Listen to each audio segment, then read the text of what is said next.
Hello, welcome back to ഹാഷസ് സ്വാഗതം. 2 ദിവസത്തെ ലീവിനൊക്കെ ശേഷം മൺഡേ വീണ്ടും ക്ലാസ് സ്റ്റാർട്ട് ചെയ്യാം കേട്ടോ. അപ്പോൾ സ്നാക്സിനായിട്ട് കേക്കായിട്ട് എൻ്റെ തലേ ദിവസം സൺഡേ വൈകുന്നേരം കേക്ക് കട്ട് ചെയ്തിട്ടുണ്ടായിരുന്നു. അപ്പോൾ അതിൻ്റെ കേക്ക് അവനത് മതി എന്ന് പറഞ്ഞിട്ട് അതാട്ടോ സ്നാക്സിനാക്കുന്നത്.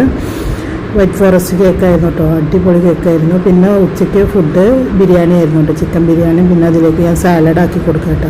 അതിൻ്റെ സാലഡ് അവന് ഭയങ്കര ഇഷ്ടമാണ്, പിന്നെ ആവശ്യത്തിനുള്ള ആക്കി കൊടുക്കുകയാണ്. ഇത്രയേ ഉള്ളൂ അവൻ്റെ ലഞ്ചും സ്നാക്സും എന്ന് പറയുന്നത്. പിന്നെ നമ്മുടെ സാധാ വെള്ളം ഇത്രയൊക്കെ തന്നെ ഉള്ളൂ കേട്ടോ ഇന്നത്തെ. ഞങ്ങളുടെ ചാനൽ ഇഷ്ടപ്പെട്ട എന്തായാലും നിങ്ങളൊന്ന് സബ്സ്ക്രൈബ് ചെയ്യുക, സപ്പോർട്ട് ചെയ്യുക, ലൈക്ക് ചെയ്യുക, കമൻറ്റ് ചെയ്യുക, നിങ്ങളുടെ ഫ്രണ്ട്സിനൊക്കെ ഷെയർ ചെയ്ത് കൊടുക്കുക. അപ്പോൾ ഞാൻ ഇതെല്ലാം നല്ല ടൈറ്റായിട്ട് തന്നെ അടിച്ചു കൊടുത്തിട്ടുണ്ട്. പിന്നെ ടവലിൽ നമ്മൾ പുതിയ ചെയ്യുക കേട്ടോ. അത് കഴിഞ്ഞ് പിന്നെ ഞാൻ അവനെ സ്കൂളിലേക്ക് വണ്ടി വരുന്ന അവിടെ കൊണ്ടാക്കി കൊടുത്തു കേട്ടോ. അത് അവനിങ്ങനെ കാത്തു നിൽക്കുകയാണ്. 2 ദിവസത്തെ പോയതിന് ശേഷം പോയിരുന്നിട്ട് നല്ല മടിയാട്ടോ. Bye bye.